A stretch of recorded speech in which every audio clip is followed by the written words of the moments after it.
ఏపీలో social media యాక్టివిస్టులపై పోలీసుల అరాచకాలు ఆగటం లేదు. హైకోర్టు ఇప్పటికే పలుమార్లు హెచ్చరించినా ఖాతరు చేయటం లేదు, తీరు మార్చుకోవటం లేదు. అబద్ధాలతో న్యాయస్థానాన్ని తప్పుదోవ పట్టించేందుకు సైతం వెనుకాడటం లేదు. హైకోర్టుకి అబద్ధం చెప్పి తప్పించుకునేందుకు ప్రయత్నించి అడ్డంగా దొరికిపోయారు ఏపీ పోలీసులు. సోషల్ మీడియా యాక్టివిస్ట్ కుంచాల సవీంద్రారెడ్డిని అక్రమంగా నిర్బంధించిన పోలీసులు అసలు ఆయన ఎక్కడున్నాడో తమకు తెలియదంటూ బుకాయించి న్యాయస్థానాన్ని తప్పుదోవ పట్టించే యత్నం చేశారు. అయితే కాకీల తీరు గురించి బాగా తెలిసిన హైకోర్టు వెంటనే అప్రమత్తమైంది. సవీంద్రారెడ్డి ఎక్కడున్నా సరే గాలించి తమ ముందు హాజరు పరచాల్సిందేనని గుంటూరు, ప్రకాశం, నెల్లూరు జిల్లా పోలీసులను ఆదేశించింది. ఆయన్ను మరో కేసులో అరెస్ట్ చేశామంటూ మెజిస్ట్రేట్ ముందు హాజరుపరచడానికి కూడా వీల్లేదని హెచ్చరించింది. సవీంద్రారెడ్డిని నేరుగా తమ ముందు మాత్రమే హాజరుపరిచి తీరాల్సిందేనని స్పష్టం చేసింది న్యాయస్థానం. ఒకవేళ సవీంద్రారెడ్డిని మెజిస్ట్రేట్ ముందు హాజరుపరిచేందుకు సిద్ధమైతే అతన్ని తమ ముందే హాజరుపరిచి తీరాలన్న తమ ఉత్తర్వుల గురించి సంబంధిత పోలీసులకు, మెజిస్ట్రేట్కు స్పష్టంగా చెప్పి తీరాలని ప్రభుత్వ ప్రత్యేక న్యాయవాదికి తేల్చి చెప్పింది. సోషల్ మీడియా యాక్టివిస్ట్ సవీంద్రారెడ్డిని ఒంగోలు పోలీస్ ట్రైనింగ్ అకాడమీలో అక్రమంగా నిర్బంధించారని పిటిషనర్ తరపు న్యాయవాది చెప్పడంతో పీటీఏ డైరెక్టర్ను ఈ వ్యాజ్యంలో ప్రతివాదిగా చేరుస్తున్నట్లు హైకోర్టు తెలిపింది.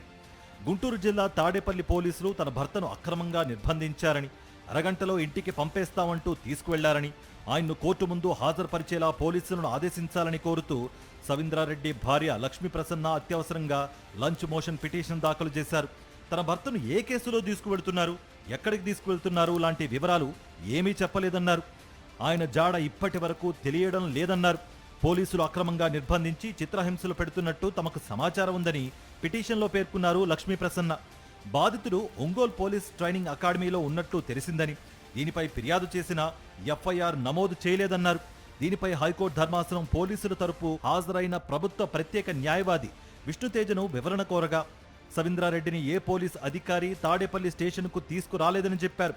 అసలు సవీంద్రారెడ్డి ఎక్కడున్నాడో తమకు తెలియదన్నారు. అయితే తన భర్తను కొందరు తీసుకువెళ్లారంటూ పిటిషనర్ లక్ష్మీ ప్రసన్న ఫిర్యాదు చేశారని, దానిని తాము జనరల్ డైరీలో నమోదు చేశామని కోర్టుకు నివేదించారు. దీనిపై పూర్తి వివరాలు తెలుసుకుని చెబుతామన్నారు. దీంతో పోలీసుల తీరుపై అనుమానం వ్యక్తం చేసిన హైకోర్టు అసలు ఓ మహిళ ఫిర్యాదు చేస్తే దానిపై ఎఫ్ఐఆర్ నమోదు చేయకుండా కేవలం జనరల్ డైరీలో మాత్రమే నమోదు చేయడం ఏంటని సూటిగా ప్రశ్నించింది. లలిత కుమారి కేసులో సుప్రీంకోర్టు ఇచ్చిన తీర్పు ప్రకారం ఎఫ్ఐఆర్ నమోదు చేసి తీరాల్సిందేనని స్పష్టం చేసింది. సవీంద్రారెడ్డి ఎక్కడున్నా కూడా ఆచూకీ తెలుసుకుని తమ ముందు హాజరుపరిచి తీరాల్సిందేనని తేల్చి చెప్పింది. వాస్తవానికి గుంటూరు జిల్లా ప్రత్తిపాడు పోలీసులు సవీంద్రారెడ్డిని సోమవారం మధ్యాహ్నం 3:30 సమయంలో అదుపులోకి తీసుకున్నారు. నిన్న మధ్యాహ్నం మెజిస్ట్రేట్ ముందు హాజరుపరిచేందుకు సిద్ధమయ్యారు. రిమాండ్ రిపోర్ట్ సైతం కూడా సిద్ధం చేశారు. అయితే ఈ విషయాలన్నీ ప్రభుత్వ ప్రత్యేక న్యాయవాదికి తెలిసినప్పటికీ ఆయన కోర్టుకు వాస్తవాలు వెల్లడించలేదు.